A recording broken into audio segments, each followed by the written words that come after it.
Seattle Mariners don't make any sense whatsoever.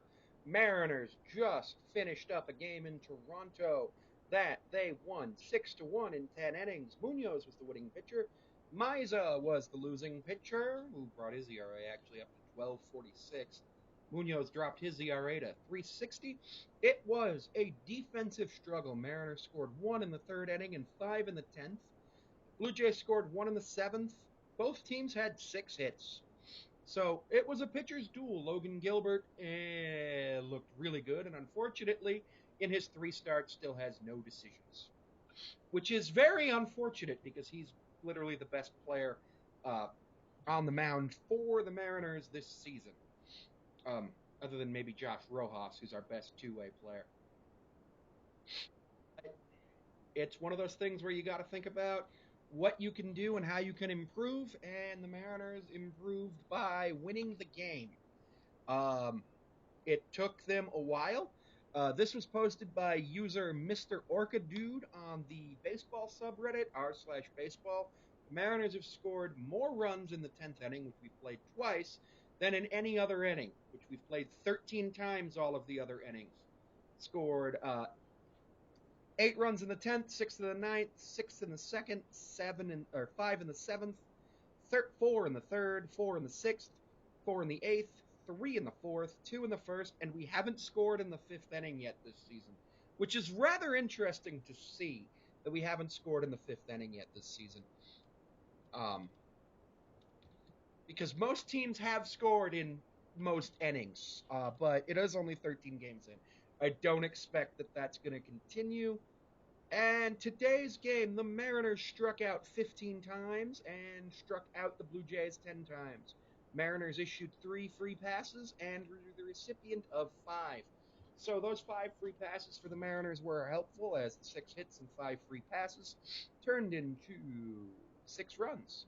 Canzone scored a run. Dylan Moore scored a run. Cal Raleigh had a home run. 10 of his 18 hits in Toronto are home runs.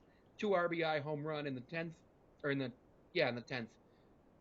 J.P. Crawford had 1 hit today and 4 at bats with 1 walk, so he got on base twice.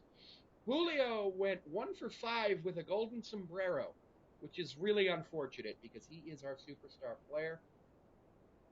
We've been looking to get Julio going. He's brought his average to a 196. I don't like that. Ty France batted third today. He went 1 for 5 with 2 strikeouts, so not terrible, bringing his average down to 316. The 2 strikeouts aren't the worst that I've seen Ty France do. Unfortunately, Mitch Garver, who went 1 for 4, had to get pulled for a pinch runner in Luke Raley, who did not have a plate appearance. He was the pinch runner for the DH as he started on second in the 10th. He scored a run on the Cal Raleigh home run. Dylan Moore played left field and third base. I don't know. Because Canzone moved into left field. I was not in the room when that happened, and I just didn't notice it. I had to go and take some medicine, so I had to leave the room for about 5 minutes because it was an inhaled medication for sinus issues.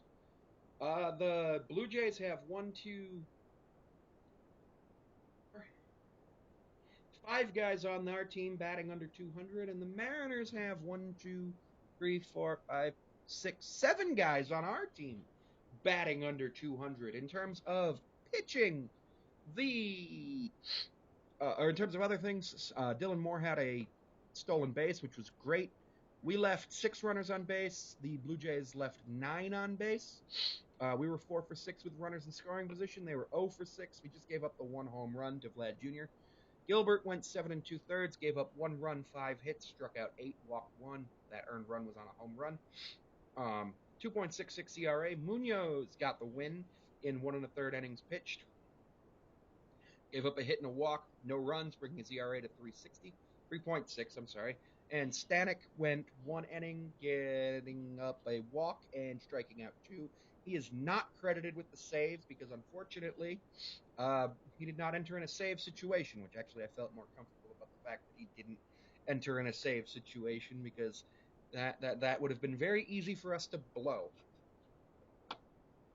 Former Mariner Kikuchi had 9 strikeouts, only giving up 3 hits and 1 run, earned, walking 2 in 6 innings.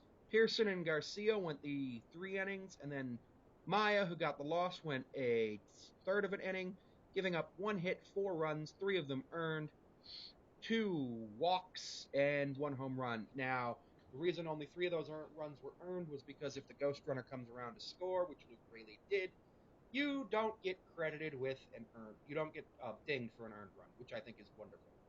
So yeah, that was the Mariners game today. Mariners have a day off tomorrow, so I'm excited to see how that goes as they go back to Seattle to play the Cubs. First 15,000 fans get a Mariners hoodie when they get to T-Mobile Park. Unfortunately, I don't live in Seattle, so I won't be going, which is sad because I wanted to go to a game this year. Mariners bring their record up to 5-8, and Blue Jays fall to 6-7. So the Mariners are winning 38% of the time. So need to win a couple of more games, 3 more games to get up to 500. Last year we were 500 every other day basically, and honestly that would be better than what we're doing now. Hopefully Julio and JP can figure out what's going on and start getting on base some more, because at this point, with the limited amount of times that they're getting on base and the intense strikeouts from Julio, we have problems that need to be addressed and fixed. And it's unfortunate that our superstar always starts off slow. A lot of people in the Mariners subreddit were upset, but I think he just needs to work on some stuff and he'll be fine in a few weeks, in theory. Every player has a hot streak and a cold streak.